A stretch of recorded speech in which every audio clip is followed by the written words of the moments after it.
प्यारे बच्चों नमस्कार। मैं अंकित दुबे एक बार फिर आपका स्वागत करता हूं अपने YouTube channel smart study by Ankit पर। यह क्लास है पॉलिटी की, जिसमें हम चल रहे थे राज्य के नीति निर्देशक तत्वों के बारे में। एक क्लास हमारी हो चुकी है और ये आज लास्ट क्लास है, यानी 2 क्लास में आपका यह टॉपिक कंप्लीट हो जाएगा, जो कि आपका डीपीएसपी है। जो भी साथी नए हैं चैनल को सब्सक्राइब कर लें, बेल आइकन दबा लें। तो हम अनुच्छेदों की तरफ चलते हैं। जैसा कि 43 तक हम देख चुके थे, 44वां अनुच्छेद क्या कहता है। 44वां अनुच्छेद कहता है नागरिकों के लिए समान नागरिक संहिता। क्या?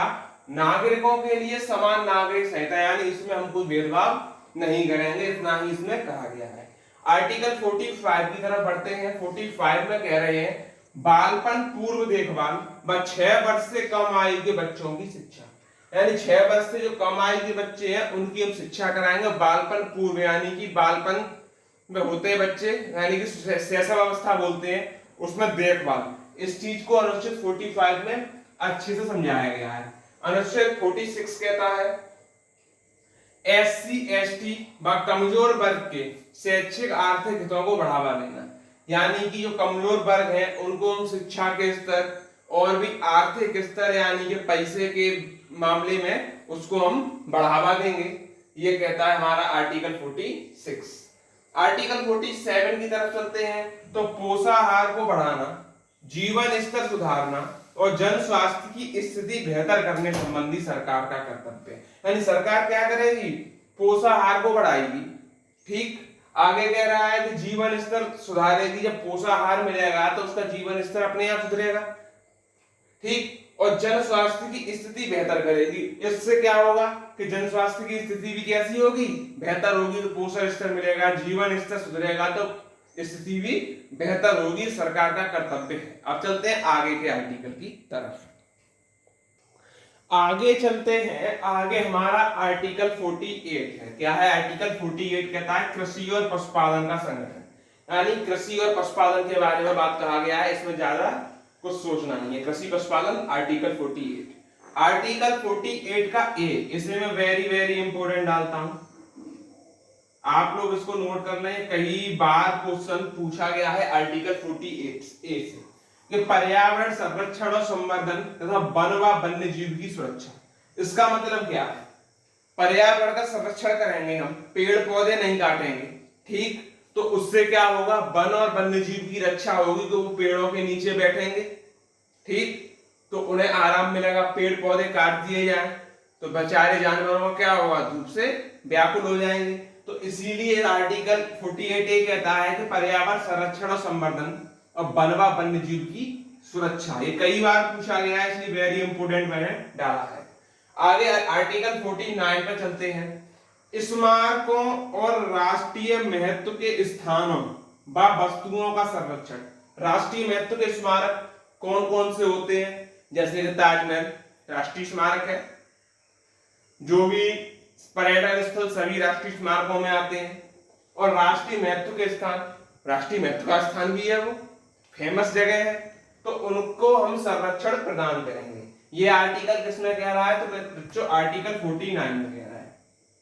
आर्टिकल 50, इसको भी मैं वेरी इंपोर्टेंट डालता हूं। ये भी क्वेश्चन आपसे पूछा जा चुका है कि आर्टिकल 50 में क्या है, तो आप सीधा बताएंगे। आर्टिकल 50 कहता है कि न्यायपालिका का कार्यपालिका से अलगाव, यानी इन दोनों के बीच अलगाव। अब आपका क्वेश्चन है कि न्यायपालिका में कौन कौन आते हैं और कार्यपालिका में कौन कौन आते हैं। तो न्यायपालिका की बात करें तो न्यायपालिका में आपके सुप्रीम कोर्ट हो गया, हाई कोर्ट हो गया, और अधीनस्थ न्यायालय होता है जो जिला जज का होता है, वो इसमें आते हैं। किसमें? तो न्यायपालिका में। अब कार्यपालिका में कौन कौन आता है? राष्ट्रपति आ गए, राज्यपाल आ गए, ये किसमें आते हैं? तो कार्यपालिका में आते हैं। तो ये चीज आपको नोट करके रख लेनी है। आगे चलते हैं। आर्टिकल 51 में क्या कहता है कि अंतरराष्ट्रीय शांति और सुरक्षा को प्रोत्साहन मिलेगा। अंतरराष्ट्रीय शांति और सुरक्षा को प्रोत्साहन, ये भी इंपॉर्टेंट है। ये भी आर्टिकल पूछा गया है। जो पूछे गए हैं उनको मैंने इंपोर्टेंट की श्रेणी में डाला हुआ है। अब चलते हैं आगे। आर्टिकल कंप्लीट हो गए हैं। बची कुची चीज जो रह गई है इसमें वो हम देके आगे बढ़ते हैं। अब हम चलते हैं डीपीएसपी का वर्गीकरण। डीपीएसपी क्या है भाई? राज्य के नीति निर्देशक तत्वों को हम डीपीएसपी कहते हैं। इनका वर्गीकरण 3 भागों में करते हैं। पहला समाजवादी सिद्धांत, दूसरा उदारवादी सिद्धांत और तीसरा गांधीवादी सिद्धांत। किसमें करते हैं? समाजवादी, उदारवादी और गांधीवादी। आपसे पूछ सकता है कि डीपीएसपी के वर्गीकरण में कौन शामिल है और कौन शामिल नहीं है। ठीक, क्वेश्चन ऐसे बनता है। अब समाजवादी सिद्धांत में क्या है कि इनमें हम आर्टिकल रखते हैं, कौन सा आर्टिकल किस सिद्धांत में है वो हमें बताना होता है। जैसे कि समाजवादी सिद्धांत की हम बात कर लेते हैं, इसमें आर्टिकल 38 का ए, 38 का बी, 38 का सी, 38 का डी, 38 का ई, यानी 38 के सब आर्टिकल जो भी 5 हैं वो सभी इसी में समाहित है। किसमें समाहित है? समाजवादी में। आगे 39 का ए आर्टिकल, 42 और 43 का ए आर्टिकल, ये किसमें है? तो समाजवादी में। आपसे पूछ सकता है कि निम्न में से कौन सा समाजवादी सिद्धांत में शामिल आर्टिकल नहीं है? आर्टिकल 48, आर्टिकल 43, आर्टिकल 42, आर्टिकल 42 का सी, तो 42 43 है तो 48 नहीं है, तो 48 आपका आंसर उस टाइम बनेगा। अब आते हैं उदारवादी सिद्धांत पे।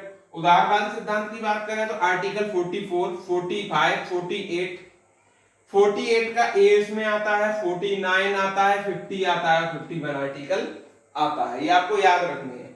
गांधीवादी सिद्धांत की बात करें तो आर्टिकल 40 आता है, 43 आता है, 43 का बी आता है, याद रखने वाली बात। 46 आता है, 47 आता है, 48 आता है। आपको आए उलझा सकता है कि 43 का ए समाजवादी में, 43 का बी गांधीवादी में आता है। अब इसी में बच्चे उलझते हैं, तो आपको उलझना नहीं है, सारे आर्टिकल सब आर्टिकल सब तैयार करके जाना है। इसी के तहत डीपीएसपी का जो टॉपिक है वो हमारी तरफ से होता है बिल्कुल फिनिश। जो भी साथी हैं चैनल को लाइक कर लें और वीडियो को शेयर कर लें। कल हम चलेंगे मौलिक कर्तव्य के बारे में, यानी फंडामेंटल ड्यूटी, जो कि पेट में टॉपिक दिया हुआ है, उसे भी 2 दिन में निपटा देंगे। कितने दिन में? 2 दिन में पूरा टॉपिक फिनिश कर देंगे हम, और फिर चलेंगे आपके सुप्रीम कोर्ट की तरफ। तब तक के लिए आज्ञा दें, धन्यवाद।